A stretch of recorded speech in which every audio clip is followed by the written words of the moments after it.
मौसीकी की दुनिया में जिनके तबले की थाप एक अलहदा पहचान रखती है वे उस्ताद जाकिर हुसैन नहीं रहे। 73 साल की उम्र में उनका निधन हो गया। अमेरिका के सैन फ्रांसिस्को के अस्पताल में उन्होंने अंतिम सांस ली। प्रसिद्ध तबला वादक के परिवार ने सोमवार को ये जानकारी दी।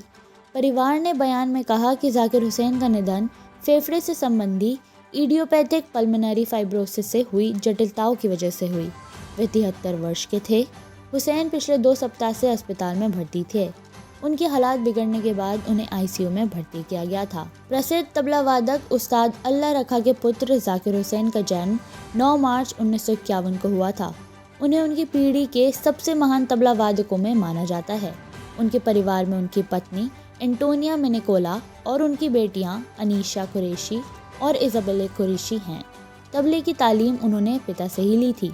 उस्ताद जाकिर हुसैन की शख्सियत का अंदाज़ा इसी बात से लगाया जा सकता है कि उन्होंने महज 11 साल की उम्र में अमेरिका में पहला कॉन्सर्ट किया, यानी तकरीबन 62 साल तक उनका और तबले का साथ नहीं छूटा। उन्होंने 3 ग्रैमी अवार्ड जीते, पद्म विभूषण से भी नवाजे गए। तबले को अंतर्राष्ट्रीय स्तर पर प्रतिष्ठा दिलाने में उनका अहम योगदान रहा। परिवार की ओर से जारी बयान में कहा गया है कि वह दुनिया भर के अनगिनत संगीत प्रेमियों द्वारा संजोई गई एक असाधारण विरासत छोड़ गए हैं, जिसका प्रभाव आने वाली पीढ़ियों तक बना रहेगा।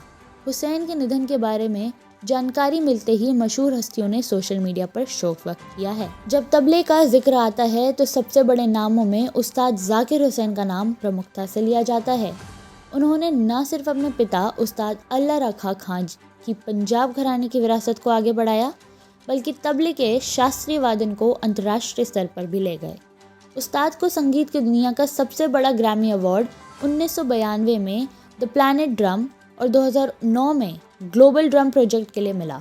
इसके बाद 2024 में उन्हें 3 अलग अलग संगीत एल्बमों के लिए एक साथ 3 ग्रैमी मिले। 1983 में जाकिर हुसैन ने फिल्म हीट एंड डस्ट से अभिनय के क्षेत्र में कदम रखा। इसके बाद 1988 में द परफेक्ट मर्डर, 1992 में मिस बेटी चाइल्डर्स और 1998 में साज फिल्म में भी उन्होंने अभिनय किया।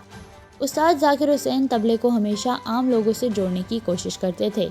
यही वजह थी कि शास्त्रीय विद्या में प्रस्तुतियों के दौरान बीच बीच में वे अपने तबले से कभी डमरू, कभी शंख तो कभी बारिश की बूंदों जैसी अलग अलग तरह की ध्वनियाँ निकाल कर सुनाते थे। वे कहते थे कि शिवजी के डमरू से कैलाश पर्वत से जो शब्द निकलते थे, गणेश जी ने वही शब्द लेकर उन्हें ताल की जुबान में बांधा। हम सब ताल वादक, ताल योगी या ताल सेवक उन्हीं शब्दों को अपने वाद पर बजाते हैं। गणेश जी हमारे कुलदेव हैं। और इसी प्रकार जाकिर हुसैन का संगीत सदियों सदियों तक अमर रहेगा।